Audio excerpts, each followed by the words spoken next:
혈당을 내리는데 두말할 것 없이 좋은 것이 운동인데 운동만 하면 혈당이 이상하게 올라가요. 이런 분들 있죠. 안녕하세요. 23년차 일형 당뇨인 당뇨씨입니다. 오늘은 운동에 대해서 얘기할 건데요. 이전 영상에서 우리가 왜 운동해야 하는지, 그리고 운동을 하게 되면 우리 몸에서 어떤 일들이 일어나고 그에 따른 인슐린 저항성과 민감성에 대해서 얘기를 했어요. 운동을 하면 인슐린 저항성이 낮아지고 인슐린 민감성이 높아져서 혈당이 내려간다는 것은 모두 잘 알고 계시죠? 운동을 하게 되면 혈액 속 당이 에너지원으로 쓰이면서 지방세포에 있는 중성지방이 분해되고 혈액 속의 유리지방산의 형태로 근육으로 이동해서 근육의 에너지원으로도 쓰여요. 그리고 내장지방이 많으면 여러 염증성 물질이나 호르몬의 영향으로 인슐린 저항성이 높아지는 것도 있고요. 또 지방뿐만 아니라 근육은 우리 몸에서 포도당을 가장 많이 소비하는 조직이거든요. 그래서 운동을 하면 근육에서 포도당을 많이 소비하게 되고 근력 운동으로 근육이 커지면 포도당이 더 많이 소비되고 선순환이 되죠. 이렇게 혈당을 내리는데 두말할 것 없이 좋은 것이 운동인데 저는 운동만 하면 혈당이 이상하게 올라가요.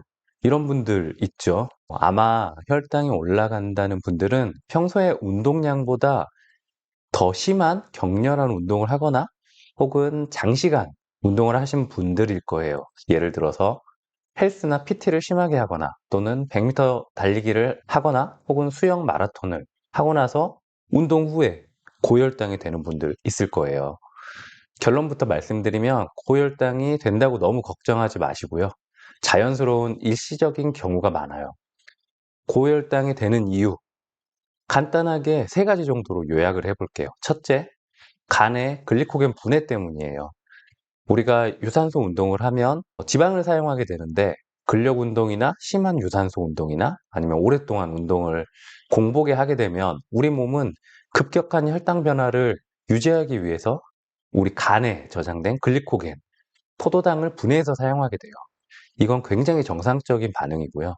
그런데 심한 운동을 하다가 운동을 멈추게 되면 우리 간이 포도당 분해 과정을 바로 멈추지 못하고 천천히 멈추기 때문에 고혈당 상태가 되는 거예요. 그래서 일시적으로 혈액에 포도당이 많아서 혈당이 높아질 수 있어요. 이건 시간이 지나면 정상으로 돌아오는 경우가 많고요. 그리고 두 번째, 갑작스럽게 심한 운동을 하게 되면 저혈당으로 빠질 수도 있죠. 그 반동작용으로 고혈당이 될 수도 있어요.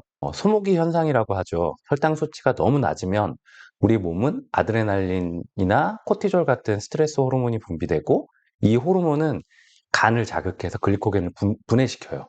저혈당에서 회복되는 동안에 과도하게 글리코겐이 분해되어 고혈당이 발생하는 거죠. 물론 이런 소모기 현상은 밤 사이에 사실 많이 일어나요. 특히 인슐린 같은 약물을 사용하는 일형당뇨 환자에게 더 많이 일어나고요. 셋째, 심한 운동 후에 고혈당이 되는 세 번째 이유는 스트레스 호르몬, 방금 얘기한 스트레스 호르몬인 코티졸과 아드레날린 때문이에요. 결국 우리 몸은 항상성 유지를 위해 몸에 저장된 글리코겐을 과도하게 분비해서 운동을 했음에도 일시적으로 고혈당이 되는 거예요. 하지만 이런 일시적 고혈당이라고 해도 그래도 장기적으로 봤을 때는 우리 몸에는 훨씬 도움이 돼요. 그리고 격렬하고 심한 운동도 자주 해서 내 몸에 어느 정도 익숙해지고 나면 사실 스트레스 호르몬 반응도 굉장히 줄어들거든요. 저도 대학교 때 농구대회만 나가면 혈당이 어마어마하게 올라갔어요. 제가 먹은 것도 없는데 3, 400은 그냥 올라가고 때로는 케톤이 나오는 것 같기도 하고. 하지만 꾸준하게 근력 운동이나 유산소 운동을 하니까 지금은 심한 운동을 급격하게 해도 혈당 상승이 거의 없어요. 그리고 서두에 말씀드렸죠. 운동은 정말 만병통치약과 같아요. 인슐린 저항성을 낮추고 인슐린 민감성을 높이기 때문에 당뇨인들은 특히 꼭 반드시 해야 됩니다.